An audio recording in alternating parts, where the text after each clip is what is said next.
Hello everyone, welcome back our channel. ఈ రోజు topic ఏంటంటే డేటా ట్రాన్స్ఫర్ ఇన్స్ట్రక్షన్స్ ఆఫ్ 8051 కోసం అయితే ఎక్స్ప్లెయిన్ చేస్తాను.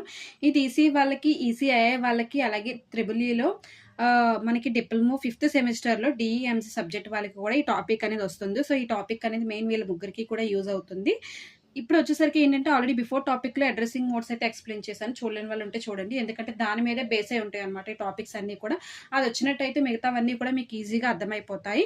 సో ఇప్పుడు డేటా ట్రాన్స్ఫర్ ఇన్స్ట్రక్షన్స్ కోసం అయితే ఎక్స్ప్లెయిన్ చేసుకుందాం. ఇక్కడే మనకు అర్థమైపోతుంది డేటా ట్రాన్స్ఫర్ అంటే ఏంటి అంటే డేటాని మనం ట్రాన్స్ఫర్ చేయాలన్నమాట వేరొక ఇన్స్ట్రక్షన్లోకి.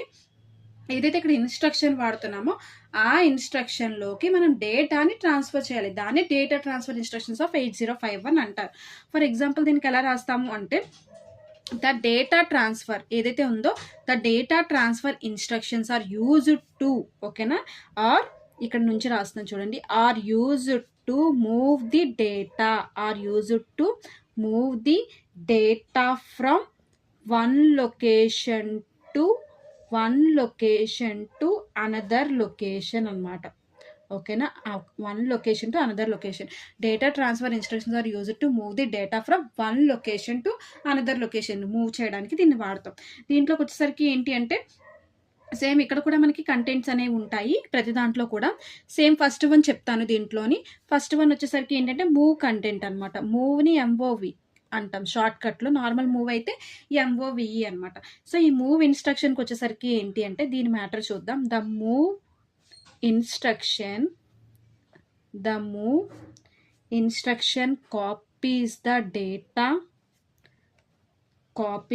డేటా ఫ్రమ్ ద source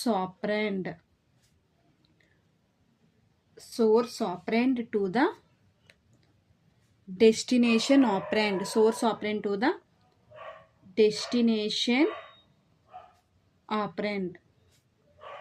ఓకేనా, ఆపరెండ్. ఎగ్జాంపుల్ ఎలా రాస్తాము అంటే మూవ్ డెస్టినేషన్ సోర్స్. అందరికీ తెలిసిందే కదా, డెస్టినేషన్ సోర్స్ అని రాస్తాం. నార్మల్గా ఎందుకు ఇలా రాశారు అనేది కూడా చెప్తాను. ఏంటి అంటే మూవ్ ఆపరేషన్ అనేది the move instruction copies the data from A source operant to destination operant. ఏదైతే మూవ్ ఇన్స్ట్రక్షన్ ఉందో ఈ మూవ్ ఇన్స్ట్రక్షన్ అనేది ఏం చేస్తుంది అంటే ఏదైతే సోర్స్ ఆపరెంట్లో ఉన్న వాల్యూ ఉంటుందో ఆ సోర్స్ ఆపరెంట్లో ఉన్న వాల్యూని డెస్టినేషన్ ఆపరెంట్లోకి మూవ్ చేసుకొని కాపీ చేసుకుంటుంది అనమాట వాల్యూని. దాన్ని మూవ్ అంటాం. ఎగ్జాంపుల్ ఎందుకు ఇలా రాశాను, మూవ్ డెస్టినేషన్ చెప్పాను కదా, ఇది డెస్టినేషన్ ఆపరెంట్ అవుతుంది, సోర్స్ ఆపరెంట్ అవుతుంది. దీనికి ఎగ్జాంపుల్ ఇప్పుడు దీని సేమ్ ఇది ఎలా రాస్తాను చూడండి. ఎగ్జాంపుల్ దీనికి ఎలా రాస్తాను అంటే మూవ్ A,R1. ఇప్పుడు ఏదైతే ఉందో అది ఏ అనేది డెస్టినేషన్ ఆపరెంట్, సోర్స్ ఏదైతే ఉందో ఆ సోర్స్ అనేది R1 అనమాట. అంటే సోర్స్ ఆపరెంట్ అని చెప్పి రాస్తాం. ఇక్కడ ఏమవుతుంది అంటే ఏదైతే R1 ఉందో అంటే ఈ R1 అనేది దేంట్లోకి మూవ్ అవుతుంది, ఏలోకి మూవ్ అవుతుంది. దానికి ఎలా రాస్తారు, మూవ్ డేటా, ఇది డేటా అనమాట. Move data from one register to another register. ఓకేనా, ఏదైతే మూవ్ డేటా ఉందో అది ఒక రిజిస్టర్ నుంచి ఇంకొక రిజిస్టర్లోకి మూవ్ అవుతుంది అని చెప్పి రాస్తారు. ఇప్పుడు బిఫోర్ ఎగ్జిక్యూషన్ ఎలా ఉంటుంది, ఆఫ్టర్ ఎగ్జిక్యూషన్ అనేది ఎలా ఉంటుంది చెప్తాను. బిఫోర్ ఎగ్జిక్యూషన్ వచ్చేసరికి ఏంటి అంటే నేను ఇచ్చింది ఏ అని ఇచ్చాను కదా, అక్యుములేటర్. సో ఏ అంటే ఏంటి అంటే అక్యుములేటర్ కదా. అక్యుములేటర్లోకి వచ్చేసరికి నాకు సర్టెన్ వాల్యూ అంటే ఏమీ లేదు. ఫస్ట్ దాంట్లో వాల్యూ అంటే ఏమి ఉండదు. డెస్టినేషన్ ఆపరెంట్ అనేది ఖాళీగా ఉంటుంది, ఏమి డెస్టినేషన్ ఫస్ట్ ఇవ్వం కాబట్టి బిఫోర్ ఎగ్జిక్యూషన్. R1లో వచ్చేసరికి ఏంటంటే సర్టెన్ వాల్యూ ఉందన్నమాట, రిజిస్టర్. R1 అంటే ఏంటి అంటే రిజిస్టర్. ఈ రిజిస్టర్లో నాకు ఆల్రెడీ 46 అనే వాల్యూ ఉంది. ఓకేనా, ఆ 46 ఏదైతే ఉందో 46 అనే వాల్యూ అక్యుములేటర్లోకి మూవ్ అవుతుందని అర్థం. అక్యుములేటర్లో నాకు ఏదైతే రిజిస్టర్ R1 ఉందో ఆ R1 46లోకి మూవ్ అవుతుంది. అలాగే R1 ఈక్వల్స్ టు కూడా నాకు ఏమవుతుంది అంటే 46 అనేది జరుగుతుంది. ఎగ్జాంపుల్ ఇలా రాసుకోవచ్చు. ఇక్కడ మనం 4 అనే వాల్యూస్ని రాసుకోవచ్చు. ఇక్కడ నేను చెప్పిన 4 యూజ్ చేసుకొని రాసుకోవచ్చు. ఇమీడియట్ వాడచ్చు, ఇక్కడ ఇమీడియట్ వాడచ్చు, రిజిస్టర్ వాడచ్చు, డైరెక్ట్ వాడచ్చు, రిజిస్టర్ ఇండైరెక్ట్ వాడచ్చు, రిజిస్టర్ ఇండైరెక్ట్. నేను ఇక్కడ చెప్పేది ఏంటంటే మీకు తక్కువ కంటెంట్ చెప్తున్నాను, కానీ మీరు ఏంటంటే 4 టైప్స్ కానీ ప్రతి దానికి చేసినట్టయితే మీకు 10 మార్క్స్ అనేవి పడిపోతాయి. ఓకేనా, మూవ్ ఇచ్చారనుకోండి, మూవ్లో 10 marks question data transfer instructions ఇస్తే మూలై 4 చేయండి, ఎక్స్ట్రా మార్క్స్ అనేవి యాడ్ అవుతాయి అనమాట. ఓకేనా. ఇప్పుడు ఏంటి, ఫస్ట్ వన్ ఒకటి రిజిస్టర్ చెప్పాను. ఇప్పుడు మీకు చెప్పింది ఏంటి అంటే రిజిస్టర్, సెకండ్ వన్ చెప్పాను. నెక్స్ట్ వన్ వచ్చేసరికి చెప్పేది ఏంటంటే ఇమీడియట్ చెప్తాను. ఇప్పుడు ఇమీడియట్లో ఎగ్జాంపుల్ నేను ఎలా రాశాను అంటే చెప్పాను కదా, మూవ్, సెకండ్ వన్ ఇది, మూవ్ R2, యాష్ 32H అని చెప్పి రాశాను. చెప్పాను కదా, ఇమీడియట్ అంటే లాస్ట్లో డేటా అనేది రావాలి అని చెప్పి ఇక్కడ ఏదైనా వాడొచ్చు, ఏ వాడొచ్చు, రిజిస్టర్ వాడొచ్చు, ఏదైనా వాడొచ్చు, బి వాడొచ్చు, ఏ వాడొచ్చు, రిజిస్టర్ వాడొచ్చు, ఏదైనా మీరు ఇక్కడ వాడొచ్చు. ఇక్కడ కూడా అంతే. ఇక్కడ ఏం రాస్తారు అంటే, ఇక్కడ ఈ పాయింట్ దగ్గర ఏం రాస్తారు అంటే move immediate data to A register, move immediate data to A register అని చెప్పి రాయండి. ఇప్పుడు బిఫోర్ ఎగ్జిక్యూషన్ చూద్దాం. దీనికి కూడా ఆఫ్టర్ ఎగ్జిక్యూషన్ ఎలా ఉంటుంది. బిఫోర్ ఎగ్జిక్యూషన్లో నాకు R2 వచ్చేసరికి ఎంత కొంత వాల్యూ అనేది ఎంత లేదు, ఎందుకు అంటే డెస్టినేషన్ ఆపరెంట్ కాబట్టి.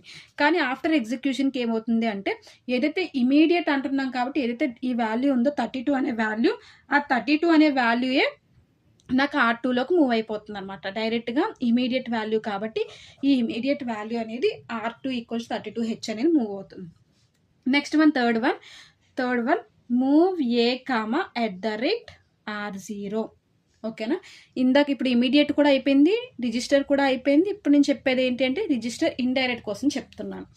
ఇందులో కూడా అంతే. రిజిస్టర్ ఇండైరెక్ట్లో మూవ్ A, R0 అని రాసి చెప్పాను కదా.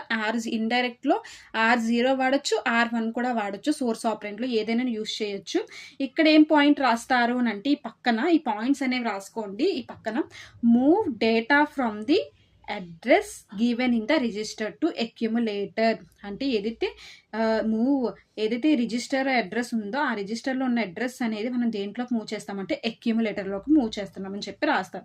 సేమ్ బిఫోర్ ఎగ్జిక్యూషన్ దీనికి ఎలా ఉంటుంది, ఆఫ్టర్ ఎగ్జిక్యూషన్ అనేది ఎలా ఉంటుందో చూద్దాం. ఓకేనా.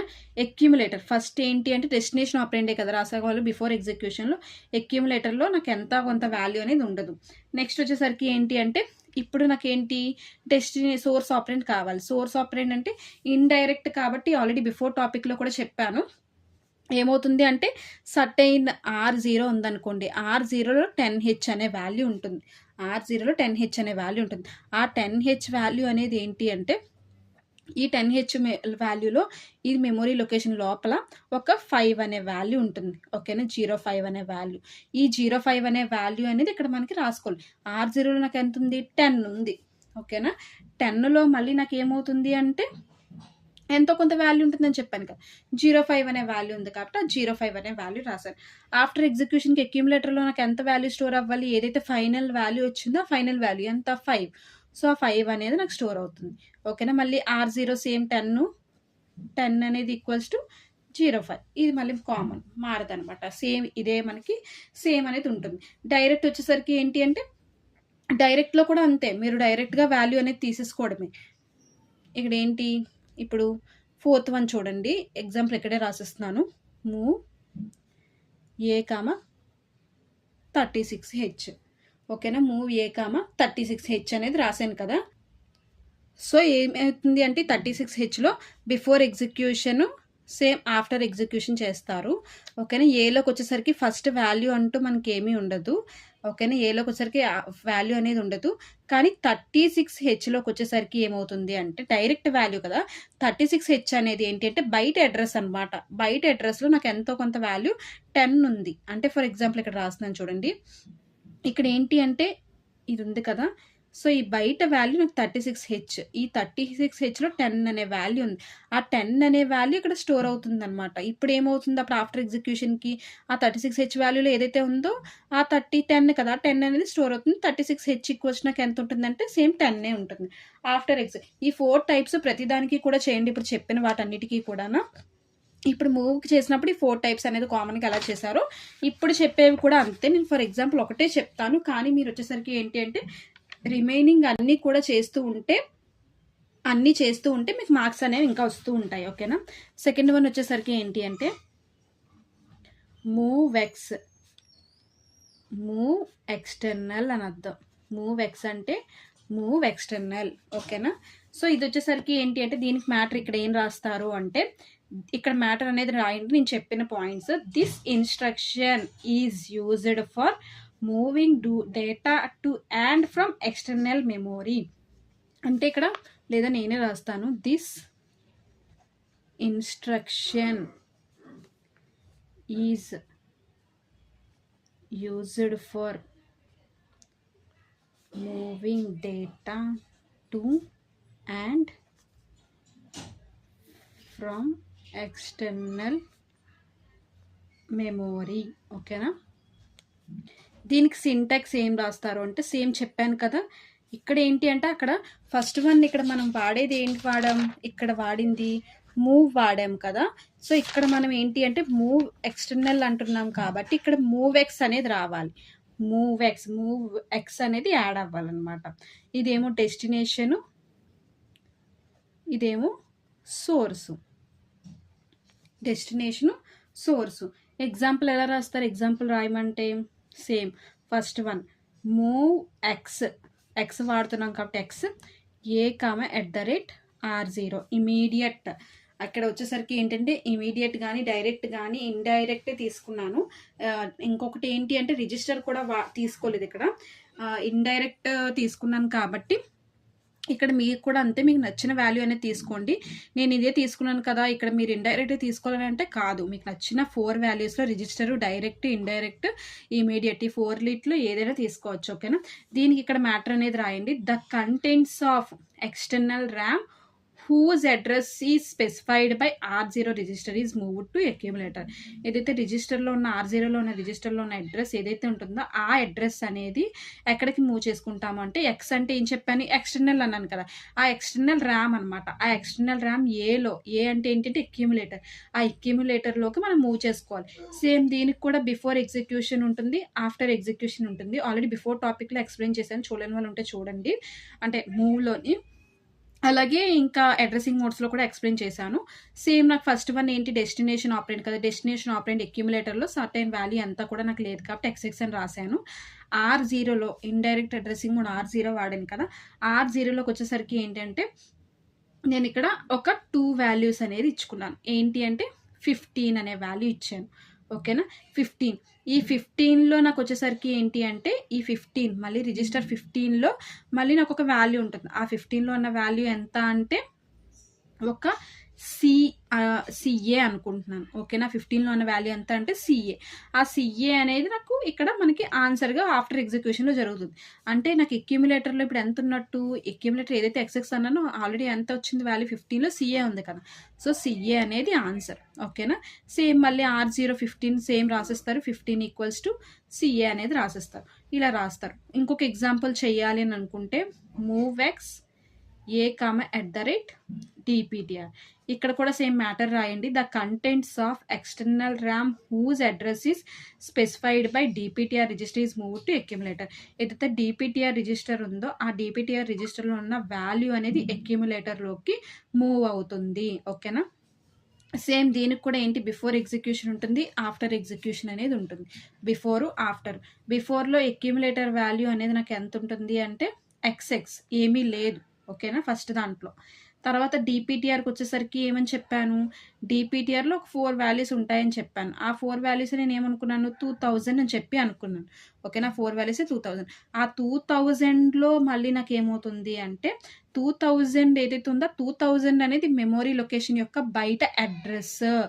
ఇదే చెప్పాను కదా, ఇలా ఉంది కదా, ఈ అడ్రస్ బయట ఉన్న అడ్రస్, ఈ లోపల అనేది నాకు ఎంతో కొంత కంటెంట్ ఉంటుంది 30H అని. సో ఆ 2000 ఉన్న 30 వాల్యూ అనేది ఇక్కడ రాసుకుంటాం. ఆఫ్టర్ ఎగ్జిక్యూషన్కి అక్యుములేటర్ వాల్యూ ఎంత అవుతుంది, ఫైనల్ ఆన్సర్ ఏదైతే వచ్చిందో 30 అది అవుతుంది.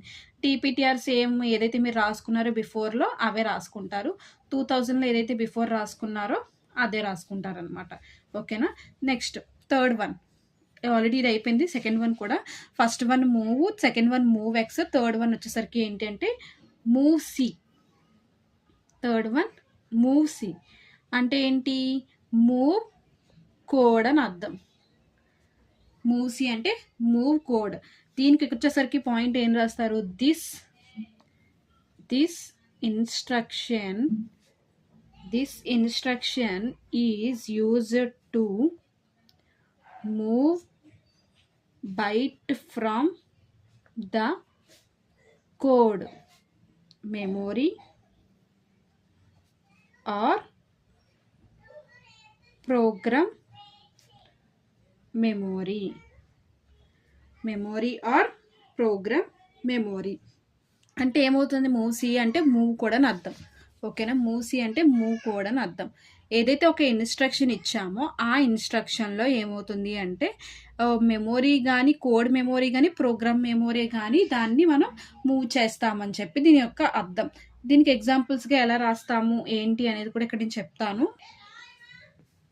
సో ఎగ్జాంపుల్ సేమ్ మూవ్ రాస్తారు, ఇక్కడ సి రాస్తారు. మూవ్ సి వాడుతున్నాం కాబట్టి మూవ్ సి. ఇక్కడ ఏం వాడుతున్నానంటే ఏ ప్లస్ డిపిటిఆర్ అనేది వాడుతున్నాను. ఏ ప్లస్ డిపిటిఆర్. ఓకేనా? ఏ ప్లస్ డిపిటిఆర్. ఇక్కడ ఇదొకటి రాసుకోవచ్చు. ఇంకొక ఎగ్జాంపుల్ రాయాలి అన్న మూవ్ సి ఓకేనా? మూవ్ సి ఏ ప్లస్ పీసీ రెండిట్లో ఏదైనా వాడచ్చు. సో ఇప్పుడు నేను దీన్ని ఎక్స్ప్లెయిన్ చేసేది ఏం చెప్పాను కదా, పీసీ అనేది ఇంక్రిమెంటెడ్ బై 1 ఉంటుంది కాబట్టి దాన్ని లీవ్ చేసేస్తాం. ఓన్లీ ఏ ప్లస్ డిపిటిఆర్ని మాత్రమే వాడతాం ఎక్కువగా అనమాట. సో అప్పుడు దీనికి ఎగ్జాంపుల్ ఎలా రాస్తాము? బిఫోర్ ఎగ్జిక్యూషన్కి ఆఫ్టర్ ఎగ్జిక్యూషన్కి అనేది రాద్దాం. ఇప్పుడు బిఫోర్ ఎగ్జిక్యూషన్లోకి వచ్చేసరికి ఏదైతే ఏ ఉందో ఏ ఎక్యుములేటర్ కదా, ఎక్యుములేటర్లోకి వచ్చేసరికి ఎలాంటి వాల్యూ ఉండదని చెప్పాను కదా, ఎక్స్ఎక్స్. కానీ ఏకి డిపిటిఆర్కి వాల్యూ ఉంటుందని చెప్పాను. డిపిటిఆర్లోకి వచ్చేసరికి నాకు ఎంత వాల్యూ ఉంది అంటే 0x3000 అనే వాల్యూ ఉంది. ఓకేనా? 0x3000 అనే వాల్యూ ఉంది డిపిటిఆర్. మళ్ళీ ఏదైతే బయట చెప్పాను కదా ఇది ఒక మెమొరీ లొకేషన్ అని చెప్పి, ఆ మెమొరీ లొకేషన్ దగ్గర 0x3000 అనే బయట మెమొరీ లొకేషన్ అడ్రస్ ఉంది. ఆ అడ్రస్ లోపల ఒక కంటెంట్ అనేది ఉంటుంది. అదే ఎంత అంటే 0x10. ఓకేనా? అనుకున్నాను ఎంత అనుకున్నాను 0x10. సో ఇప్పుడు 0x3000లో నాకు ఏముంది అని అంటే, ఓకేనా, అలాగా నార్మల్గా అనమాట ఇది రాసుకున్నాను. 0x3000లో నాకు ఎంత ఉంది అంటే 0x10. అలా కూడా మనకు వాల్యూస్ ఉంటుంది. లేదు అంటే ఓన్లీ 10 కావాలి అనుకున్నా సరే 10 అనేది ఉంటుంది. సరేనా? నెక్స్ట్ వచ్చేసరికి ఏంటి అంటే డిపిటిఆర్ అయిపోయింది. నెక్స్ట్ వన్ ఏంటి? ఏలో వచ్చేసరికి నాకు ఎంత ఉంటుంది అని అంటే ఏలో 10 ఉంది. ఓకేనా? ఏలో వచ్చేసరికి 10. సో ఇప్పుడు ఏం చేయాలి అంటే ఏ ప్లస్ డిపిటిఆర్ అని అంటున్నాం కదా, ఏ ప్లస్ డిపిటిఆర్ అని. ఏలో వచ్చేసరికి 10 ఉంది, డిపిటిఆర్లోనేమో 0x3000 అంటే మనకి ఎంత 0x3000 0 అంటే నాకు ఎంత ఉన్నట్టు ఇక్కడ ఆన్సర్ 10. అంతేనా? ఏ ప్లస్ డిపిటిఆర్ చేస్తే 10 అంటే 10 అక్కడ ఉన్నది ఏంటి అంటే 10. సో ఆ 10 అనేది నాకు ఎక్యుములేటర్లో స్టోర్ అవుతుంది. 10 డిపిటిఆర్ అనేది 0x3000 ఏ వాల్యూ అనేది కూడా 10. ఇలా ఫర్ ఎగ్జాంపుల్గా మనం రాసుకుంటాం. ఓకేనా? థర్డ్ వన్ కూడా అలా ఇంకా ప్రతిదీ చేసుకోవాలంటే దీంట్లో కూడా మూవ్ సి వాడేసి రిజిస్టర్ మోడ్ వాడచ్చు, డైరెక్ట్ మోడ్ వాడచ్చు, ఇండైరెక్ట్ వాడచ్చు, నెక్స్ట్ ఈ రిజిస్టర్ ఇండైరెక్ట్ కూడా వాడచ్చు. ఇలా ప్రతిదీ కూడా ఈ 4 టైప్స్ చేసుకోవచ్చు. ఫోర్త్ వన్ వచ్చేసరికి ఏంటంటే push and pop. Fourth one push and pop instructions. ఓకేనా? Push and pop instruction. ఇందులోకి వచ్చేసరికి ఏంటి అంటే సింటెక్స్ ఎలా రాస్తాము అంటే పుష్ డైరెక్ట్ ఒకటి ఉంటుంది, push direct and pop direct. ఓకేనా? సింటాక్స్ ఎలా రాసుకుంటామంటే push and pop. Push direct ఒకటి ఉంటుంది, పాప్ డైరెక్ట్ ఒకటి ఉంటుంది. పుష్ ఇన్స్ట్రక్షన్లోకి వచ్చేసరికి ఏమవుతుంది అంటే డేటా అనేది సేవ్ అయి ఉంటుంది. దేంట్లో సేవ్ అయి ఉంటుంది అంటే స్టాక్లో స్టోర్ అయి ఉంటుంది. పుష్ ఇన్స్ట్రక్షన్లో ఏదైతే పుష్ ఇన్స్ట్రక్షన్ ఉందో ఆ పుష్ ఇన్స్ట్రక్షన్లో డేటా అనేది స్టాక్లో సేవ్ అయి ఉంటుంది. పాప్ ఇన్స్ట్రక్షన్లో ఏమవుతుంది అని అంటే డేటా ఏదైతే స్టాక్లో ఉన్న డేటా ఉంటుందో దాన్ని రీట్రైవ్ చేయడానికి వాడతాం. లేదు అంటే ఫర్ ఎగ్జాంపుల్ ఇంకొకటి రాయాలి అంటే పాప్ ఇన్స్ట్రక్షన్ అనేది this instruction is used pop or retrieve the contents data from the stack. The stack pointer gets decremented by 1 during the execution of the instruction. అంటే ఏమవుతుంది అంటే పాప్ ఇన్స్ట్రక్షన్లో డిక్రిమెంట్ అవుతుంది అనమాట. Push ఇన్స్ట్రక్షన్లో increment by 1 అవుతే pop ఇన్స్ట్రక్షన్లో ఏమవుతుందంటే decrement by 1 అవుతుంది. అది కూడా దేంట్లోని అంటే స్టాక్ పాయింటర్, స్టాక్ దాంట్లో డిక్రిమెంట్ అనేది అవుతుంది. ఎగ్జాంపుల్ ఎలా రాసుకోవచ్చు దీనికి కూడా అంటే పుష్ ఎక్యుములేటర్ అని రాస్తాం, పాప్ ఎక్యుములేటర్ అని చెప్పి రాస్తాం. ఓకేనా? ఈ 4 types. Next one fifth one కూడా ఇంకా దీనికి ఉంటుంది. అదే ఏంటి అంటే ఫిఫ్త్ వన్ ఎక్స్చేంజ్ అనమాట. ఇక్కడ రాస్తున్నాం చూడండి. ఫిఫ్త్ వన్ ఎక్స్చేంజ్, ఎక్స్సిహెచ్ అంటాం దీన్నే, ఎక్స్చేంజ్. ఓకేనా. దీనికి వచ్చేసరికి మ్యాటర్ ఏం రాస్తారు, దిస్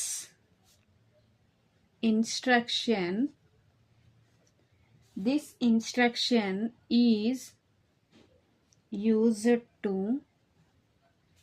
exchange the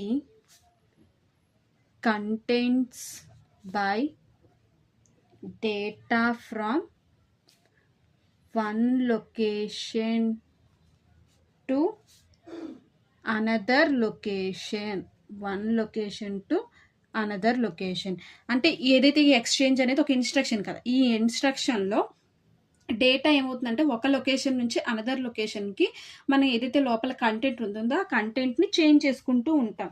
ఎగ్జాంపుల్ దీనికి ఎలా రాస్తున్నానంటే ఇక్కడ move R1 ash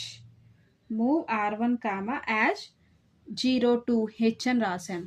next instruction move R2 ash 03H అని రాశాను. ఇప్పుడు ఏంటి, దీనికి ఎక్స్చేంజ్ ఆపరేషన్ చేయాలి. ఆ ఎక్స్చేంజ్ R1, R2 అని చెప్పి రాశాను. ఇది మెయిన్గా ఎగ్జాంపుల్ రాశాను. R1లో 2 ఉంది ఇమీడియట్ డేటా, R2లో ఇమీడియట్ డేటా 3 ఉంది. ఎక్స్చేంజ్ R1, R2ని ఎక్స్చేంజ్ చేయాలని చెప్పి రాశాను. బిఫోర్ ఎగ్జిక్యూషన్ ఉంటుంది, ఆఫ్టర్ ఎగ్జిక్యూషన్ ఉంటుంది. బిఫోర్ ఎగ్జిక్యూషన్లో నాకు R1లో ఎంత ఉంది అని అంటే 02 ఉంది, R2లోకి వచ్చేసరికి ఎంత ఉంది అంటే 03 ఉంది. ఓకేనా. ఆఫ్టర్ ఎగ్జిక్యూషన్కి ఏమవుతుందంటే ఎక్స్చేంజ్ అన్నాం కదా, రెండు రివర్స్ అవుతాయి. అంటే నాకు ఇక్కడ R1, R2 రెండు ఉన్నాయి కదా, ఇక్కడ వాల్యూస్ ఏమవుతాయి అని అంటే R1లోకి ఏదేమవుతుంది, R2 వాల్యూ అనేది మారిపోతుంది. ఈ రెండు ఆపోజిట్ అవుతాయి అనమాట. ఈ రెండు కూడా ఏమవుతాయి అంటే ఆపోజిట్ డైరెక్షన్స్లో మారుతాయి. R2 వాల్యూ అనేది ఏమవుతుంది, 0కి వెళ్ళిపోతుంది, 03కి వెళ్ళిపోతుంది. అంటే R1 వాల్యూలో R1లోని వాల్యూ ఎక్కడికి వెళ్ళిపోతుంది, R2లోకి వెళ్ళిపోతుంది, అంటే 02. ఇలా ఎక్స్చేంజ్ ఆపరేషన్ అనేది పర్ఫామ్ చేస్తున్నాం. ఓకేనా. మెయిన్ ఇక్కడ మనం వాడేవి ఏంటి అంటే 5 టైప్స్ వాడుతున్నాం. ఆ 5 టైప్స్ ఏంటేంటి అంటే మూవ్ 1, ఓకేనా, మూవ్ ఎక్స్ 1 అంటే మూవ్ ఎక్స్ అంటే మూవ్ ఎక్స్టర్నల్ అని అర్థం, మూవ్ సి అంటే మూవ్ కాపీ కోడ్ అని అర్థం. 4th వన్ వచ్చేసరికి ఏంటి అని అంటే push and pop 1. 5th one ఏమో ఎక్స్చేంజ్ 1. ఓకేనా, ఎక్స్చేంజ్. ఈ 5 టైప్స్ అనేది వాడతాం. మూవ్లోకి వచ్చేసరికి ఏంటి అవుతున్నాయంటే మూవ్లో మనం ఇమీడియట్ని వాడచ్చు, రిజిస్టర్స్ని వాడచ్చు, మెమోరీని వాడచ్చు. 3 టైప్స్ని మనం వాడచ్చు, రిజిస్టర్, ఇమీడియట్, మెమోరీ. ఆ వాల్యూస్ని మాత్రమే మూవ్ చేస్తాం. మూవ్ ఎక్స్లోకి వచ్చేసరికి ఏంటంటే ఎక్స్టర్నల్ మెమోరీస్ని మాత్రమే యాడ్ చేస్తాం. ఆ ఎక్స్టర్నల్ మెమోరీస్ని మాత్రమే యాడ్ చేసి మూవ్ చేస్తాం అనమాట. మూవ్ సిలోకి వచ్చేసరికి ఏంటంటే కోడ్ని, పుష్ అండ్ పాప్లోకి వచ్చేసరికి చెప్పాను కదా స్టాక్ ఆఫ్ ది డేటా ఏదైతే ఉంటుందో దాన్ని అనమాట. 5th వన్ ఎక్స్చేంజ్ అంటే వాల్యూస్ని ఎక్స్చేంజ్ చేయడానికి వాడతాం. ఈ వీడియో నచ్చినట్లయితే లైక్ చేయండి, షేర్ చేయండి, కమెంట్ చేయండి. నోట్స్ పార్ట్ కావాలనుకున్న వాళ్ళు కూడా కమెంట్ చేయండి.